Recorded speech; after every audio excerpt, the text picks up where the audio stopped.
Hello दोस्तों, स्वागत है आप सभी का आपके अपने YouTube channel I read education पर। मैं आपका दोस्त आर के सैनी आज के इस वीडियो में आप सभी दोस्तों का स्वागत करता हूं। तो आज के इस वीडियो में हम बात करने वाले हैं ह्यूमन साइकोलॉजी के 12वें पार्ट्स के बारे में।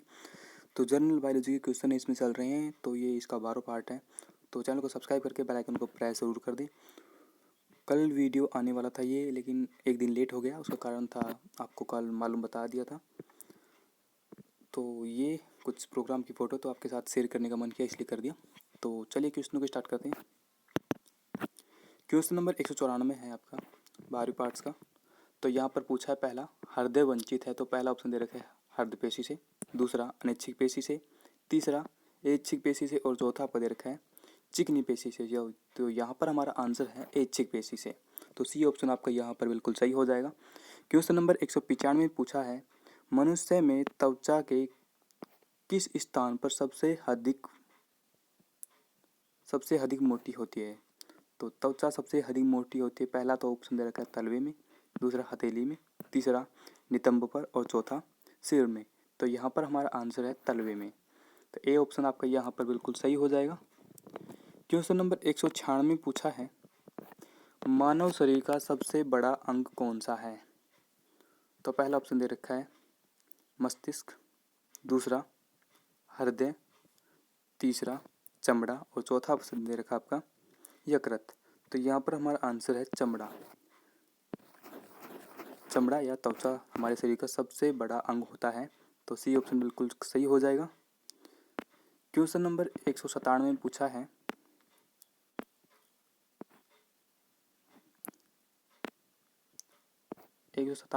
मानव त्वचा को रंग देने वाला वर्णक है। तो पहला मेलानिन, दूसरा रोडोप्सिन, तीसरा आइडोप्सिन, और चौथा आपको दे रखा है एंथ्रोसाइनिन। तो यहाँ पर हमारा आंसर है मेलानिन। त्वचा को रंग मेलानिन से मिलता है। तो ए ऑप्शन आपका यहाँ पर बिल्कुल सही हो जाएगा। क्वेश्चन नंबर 198 पूछा है, त्वचा की ऊपरी सतह कहलाती है? तो पहला ऑप्शन दे रखा है एपिडर्मिस, दूसरा प्रोटोडर्मिस, तीसरा डर्मिस, और चौथा इनमें से कोई नहीं। तो यहाँ पर हमारा आंसर है एपिडर्मिस।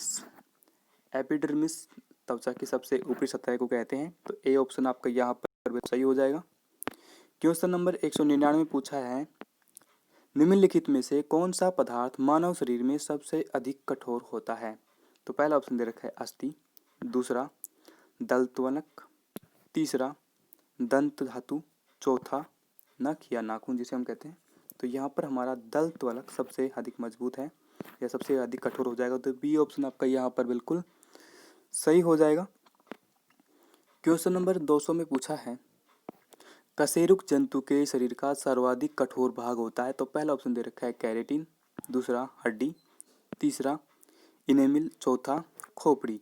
तो यहाँ पर हमारा आंसर है इनेमिल, दांतों के ऊपर जो पाया जाता है।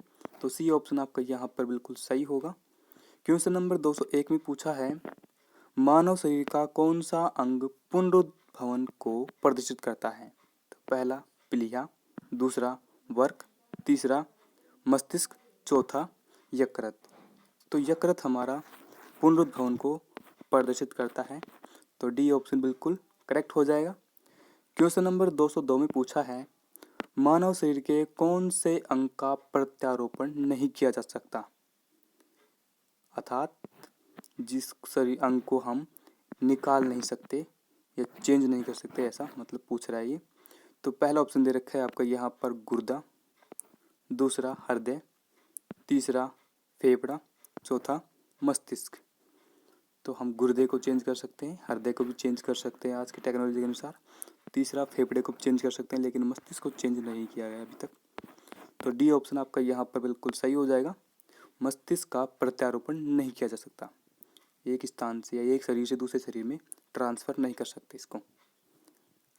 वर्तमान टेक्नोलॉजी के अनुसार तो हो नहीं सकता, भविष्य में ऐसा हो सकता है। तो क्वेश्चन नंबर 203 पर चलते हैं। इसमें पूछा है, निम्नलिखित में से कौन सा एक अवशेषी अंग नहीं है? इसका मतलब यह होगा कि वो अंग हो या ना हो तो शरीर पर कोई प्रभाव नहीं पड़ेगा। तो पहला ऑप्शन आपका यहाँ पर दे रखा है डायफ्राम, दूसरा सेंट्रियोल, तीसरा अपेंडिक्स, चौथा मोलर दांत। तो इसमें हमारा डायफ्राम आंसर आएगा। डायफ्राम को हम अपने शरीर से अलग नहीं कर सकते, इसका उपयोग हमारे शरीर में होता है। इनको हम निकाल दें या काम न करें ये अंग तो कोई प्रभाव नहीं पड़ेगा शरीर पर। तो ए ऑप्शन बिल्कुल सही हो जाएगा। क्वेश्चन नंबर 204 में पूछा है, मनुष्य की आंखों में कौन सा एंजाइम होता है जिससे जीवाणु मर जाते हैं?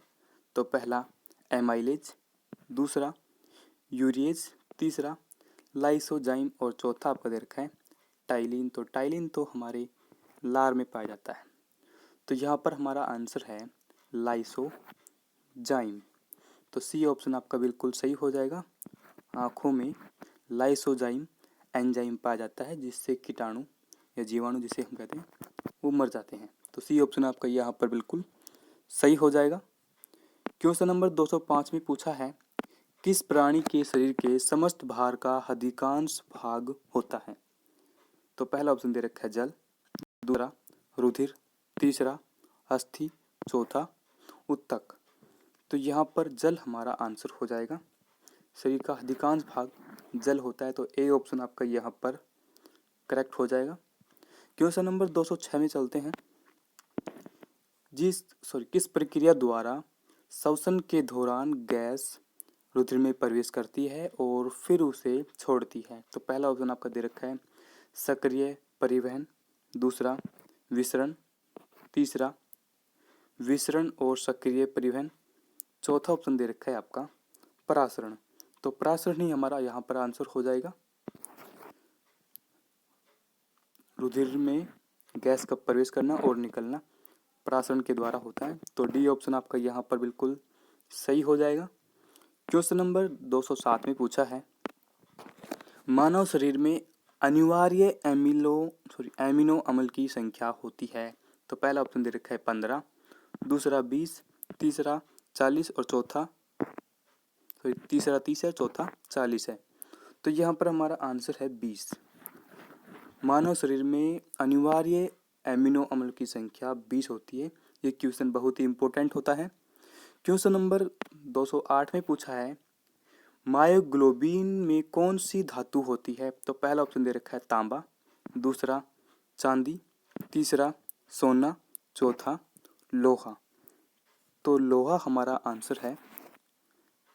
इससे हमें रिलेट करना है, तो मायोग्लोबिन में लो, इस लो से हमें रिलेट करना है लोह को। तो डी ऑप्शन आपका यहाँ पर बिल्कुल सही हो जाएगा।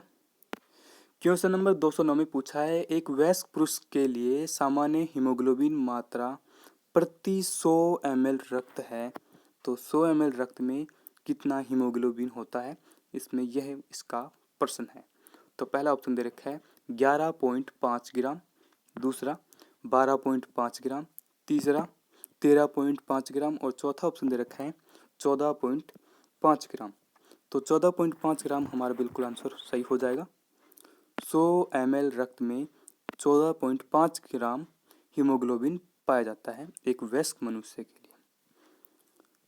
क्वेश्चन नंबर 210 में पूछा है, मानव शरीर का सामान्य तापमान होता है? तो पहला ऑप्शन दे रखा है 40.5 डिग्री सेल्सियस, दूसरा 36.9 डिग्री सेल्सियस और तीसरा दे रखा है आपका 98.4 डिग्री सेल्सियस और लास्ट चौथा दे रखा है आपका 82.4 डिग्री सेल्सियस।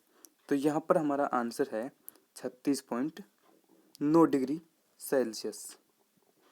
तो बी ऑप्शन आपका यहाँ पर बिल्कुल सही हो जाएगा। क्वेश्चन नंबर 211 में पूछा है, 211 पर जाने से पहले आपसे रिक्वेस्ट है कि चैनल को सब्सक्राइब करके बेल आइकन को प्रेस कर दें। यदि आपने ऐसा कर दिया तो आपका धन्यवाद। क्वेश्चन नंबर 211 में पूछ रहा है, किस शारीरिक परिक्रम से प्रोथ्रोम्बिन का संबंध है? पहला उत्सर्जन, दूसरा रक्त जमाव, तीसरा प्रजनन और चौथा आपका दे रखे हैं वृद्धि। तो यहाँ पर हमारा आंसर है रक्त जमाव। प्रोथ्रोम्बिन का संबंध रक्त जमाव से होता है, तो बी ऑप्शन आपका यहाँ पर बिल्कुल सही है। क्वेश्चन नंबर 212 में पूछा है, निम्न में से कौन सा मानव गुर्दे का सामान्य कार्य नहीं है? तो पहला ऑप्शन दे रखा है रक्त में जल की मात्रा का नियंत्रण। दूसरा, रक्त में शर्करा की मात्रा का नियंत्रण। तीसरा, यूरिया को छानकर बाहर करना। चौथा, कई हार्मोन का स्रवण करना। तो ये सामान्य कार्य में आ जाते हैं। इसको छोड़ करके रक्त में शर्करा की मात्रा का नियंत्रण करना, ये सामान्य कार्य नहीं है। तो बी ऑप्शन में यहाँ पर बिल्कुल आपका सही हो जाएगा। तो वीडियो को पूरा देखने के लिए आप सभी का धन्यवाद। वीडियो अगर आपने पूरा देखा है तो कमेंट में लिखिए कि मैंने वीडियो को पूरा देखा और मुझे सारे आंसर आते हैं। नहीं आते तो आप कमेंट करके बताएं कि मैंने इतने आंसर इसमें सोल्व किए हैं। तो चलिए दोस्तों, मिलते हैं अगले वीडियो में। तब तक के लिए जय हिंद, जय भारत।